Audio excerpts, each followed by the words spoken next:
The popular notion seems to be that marijuana is a harmless pleasure. But what are the potential adverse effects of marijuana use? That's not an easy question to answer. Most studies to date have been cross-sectional, or rely on self-reported health. Cross-sectional means a snapshot in time, so you don't know which came first. Are people sick because they're smoking marijuana, or are they smoking marijuana because they're sick? If you just ask people how they are, pot smokers may be like, "I feel great," even if they're actually suffering from some health problem. Few longitudinal studies have been done, meaning studies done over time using objective measures of health, until now. More than 1,000 individuals followed up from birth to age 38, testing associations between cannabis use over decades and multiple domains of physical health. They looked at 12 health outcomes, and tobacco use was associated with worse health for 8 of 12, from impaired lung function to systemic inflammation and metabolic derangements. And cannabis use was associated with just gum disease. That's it? Cannabis use was unrelated to other physical health problems. Now, periodontal disease can lead to tooth loss, and there may be other dental health problems associated with smoking marijuana, but when cannabis is described as nefarious, the first thing to come to mind is probably not gingivitis. Is it possible that cannabis users are just living healthier than average lifestyles to counteract the effects of the drug, like eating more fruits and vegetables, or maybe drinking less alcohol? No, neither are pot smokers exercising anymore, and so the absence of associations between cannabis use and poor physical midlife health could not be attributed to any of these other things, so maybe marijuana is just not that bad.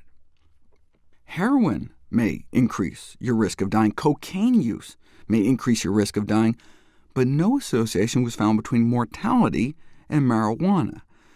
Now, they did just follow these folks until age 38.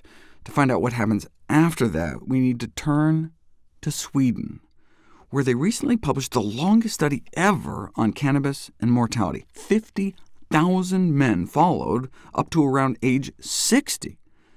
About 30 years ago, when they first reported on this cohort, no significant excess mortality was found among cannabis users, or abusers, as they called them.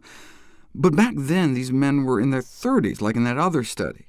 What happens when you follow them past middle age, when perhaps the health-related detrimental effects might begin to emerge? Those with a history of heavy cannabis use did end up having a significantly higher risk of death, a 40% higher risk of dying prematurely. But wait a second, I thought cannabis didn't kill. Cocaine kills thousands of Americans every year, alcohol kills tens of thousands, and tobacco breaks the graph, wiping out hundreds of thousands of people in the U.S. every year.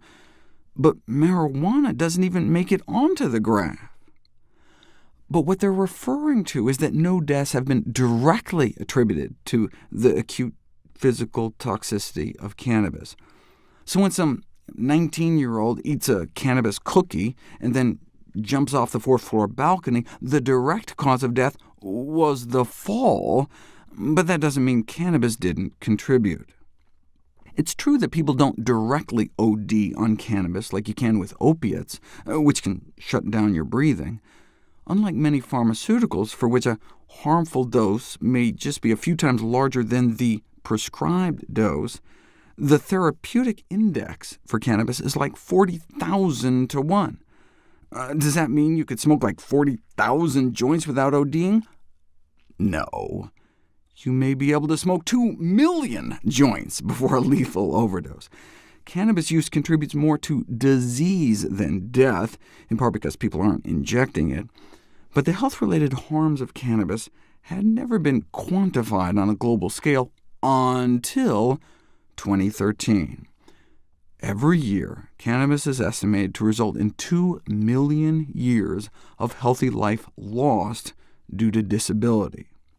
Now, this is tiny compared to 100 million or so years attributed to alcohol or tobacco, but still results in a lot of pain and suffering. But what about our gum disease study? I thought the only physical health problems were dental in nature.